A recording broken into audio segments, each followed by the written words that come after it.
What's up, friends? Welcome to my strategy video on the CrossFit Games Open Workout 19.2. Now, a lot of us did this workout a couple of years ago when it was workout 16.2.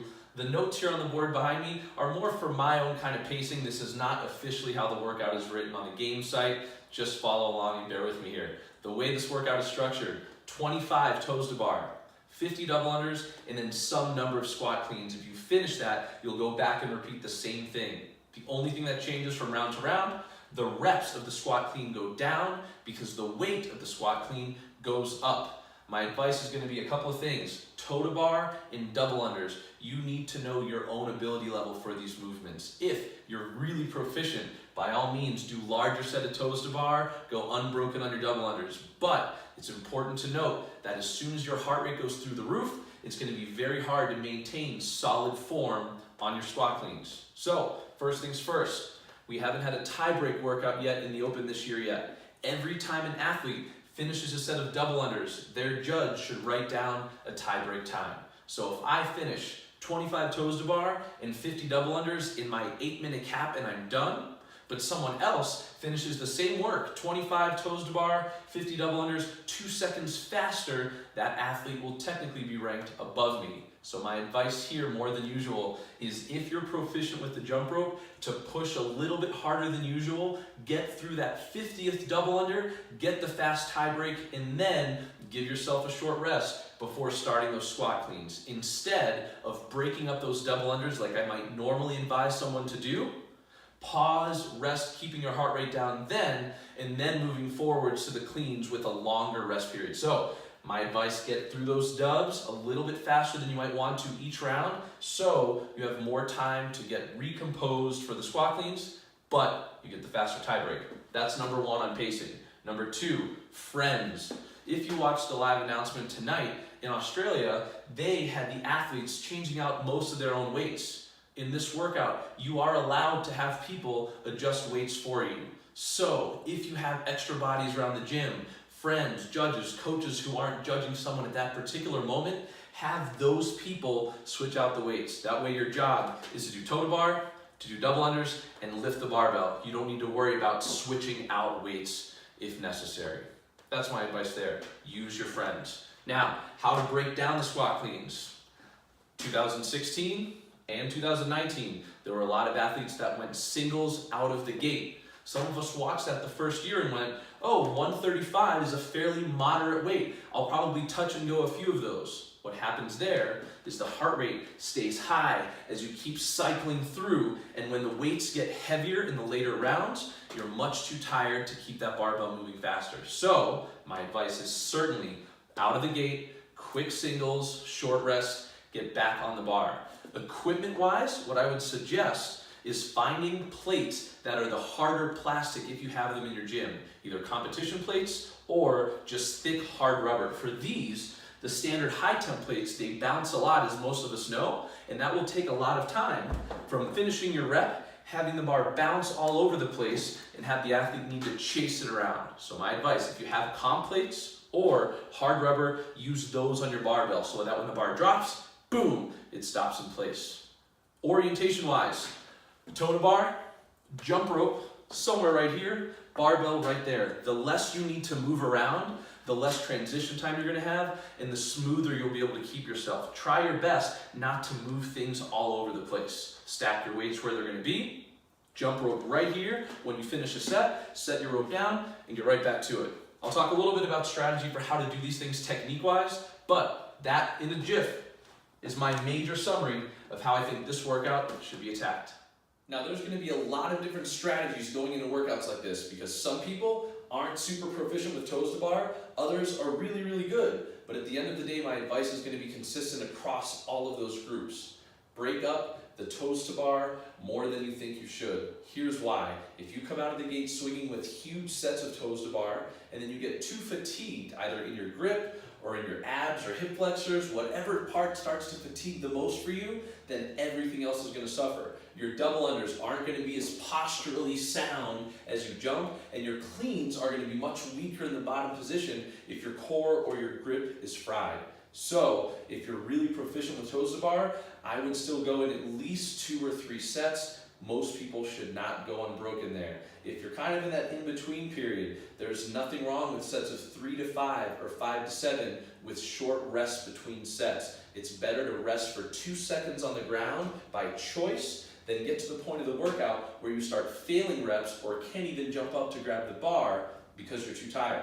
Another small piece of technical advice is get to the point where when you drop down from the bar, you can get right back up. What a lot of us want to do when we get tired is drop down, turn around, walk back to where we started, taking 3, 5, 10 seconds between attempts versus potentially dropping down, turning around, and going right back up facing the other direction. Now, I don't have a ton of space here, but hopefully that makes sense. So, jump up, do your set. Instead of walking around, chalking up, sitting here, looking up, and then going, consider dropping down, turning around, and jumping right back up facing the other way. So, finish your set. Boom.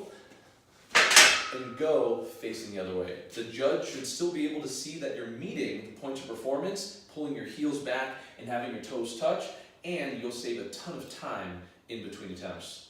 If the bar is too high and jumping up when you get tired is going to be rough, feel free to grab a weight, a block, a box, something next to you so that you can step onto that thing, reach over, grab the bar, and then go, potentially without folding or tearing your hands as you get onto the bar. We want our grip to stay as relaxed as possible.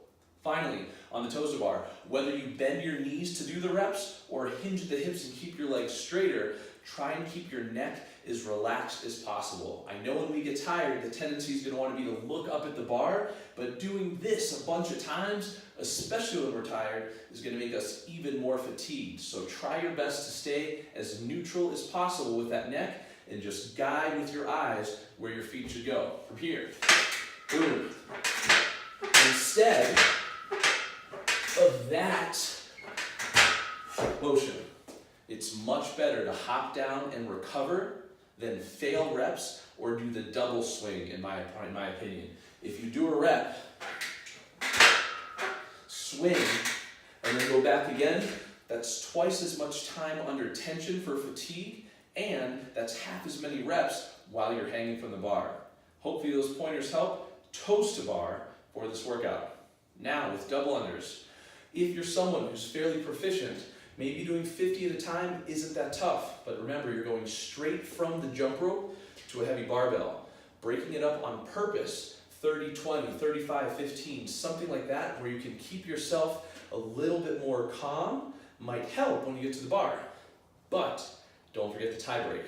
So if you get through that set, short rest, finish the rest of that last set of double unders that you do before you get to the barbell. You can rest after your judge looks at your tie break time. Now this is a workout, like I said, huge discrepancies between toe to bar ability and double under ability. If you're just here for a good workout, consider the scaled version. It's 50 single unders, so easier on the jump rope, and hanging knee raise. When I coach classes and people do hanging knee raises, I always tell them, pull your knees up as high as you can and curl into a ball. For the workout here, that's not the requirement. Knees just need to go above your hips. So only get as high as you need to for that rep to count, and make sure those hips open up to the bottom. If you're someone who just wants a good workout, consider the scaled version. You'll get a lot more reps and you'll move through larger stages of the workout, later stages. So knees just above, boom, and then you can go right back to your jump rope. Just another piece of advice if you're considering scaling this workout. Just like with the toes to bar and double unders, there's going to be a huge array of people and what those weights on the barbell mean to them compared to their lifetime best. I remember 3 years ago, there were people getting lifetime PRs on that first weight at 135.95, at that next weight at 185 for the men, squat cleaning 225 for the very first time ever, and that's so exciting, but I think you need to have a realistic expectation of where you want to go based on where you've been in the past. So, if you're someone that first weight is light, the tendency to go touch and go might be high.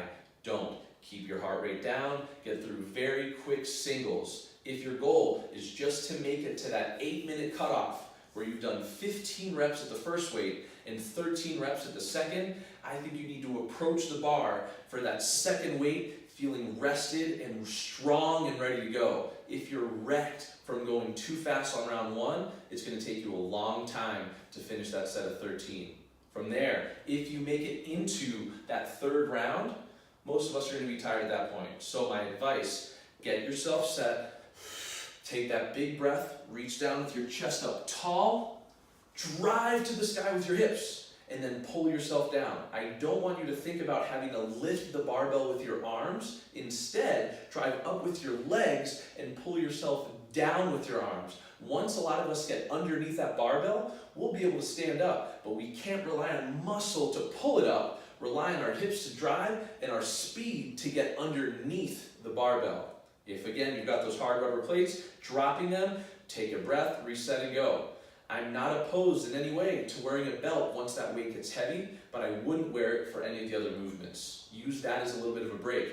You'll finish your last double under, tie break time, then grab your belt, get set, and go.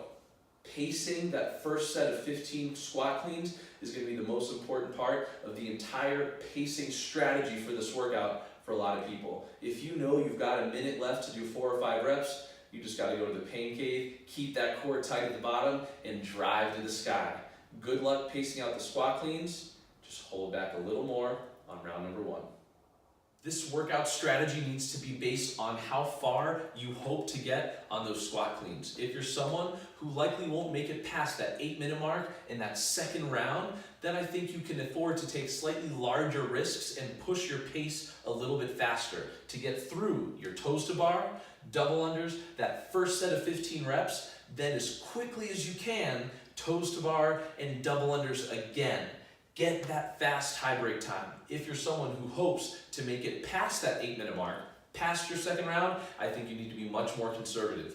I've watched people far more fit than me come out swinging with their toes to bar, huge sets because they're fresh, and then they get so tired by the third or potentially the fourth time they're back on that bar that they're doing singles and failing reps. Don't let that be you. Keep yourself calm, small sets, drop down, take a breath, get right back up. Control your toes to bar. On your dubs, if you've got 50 unbroken all day, fine, but there's nothing wrong with stopping, stepping over your rope, and continuing if that means your heart rate stays much lower. On the cleans, singles, out of the gate, keeping yourself calm with great technique. It's about going up with your legs and down with your arms before driving up.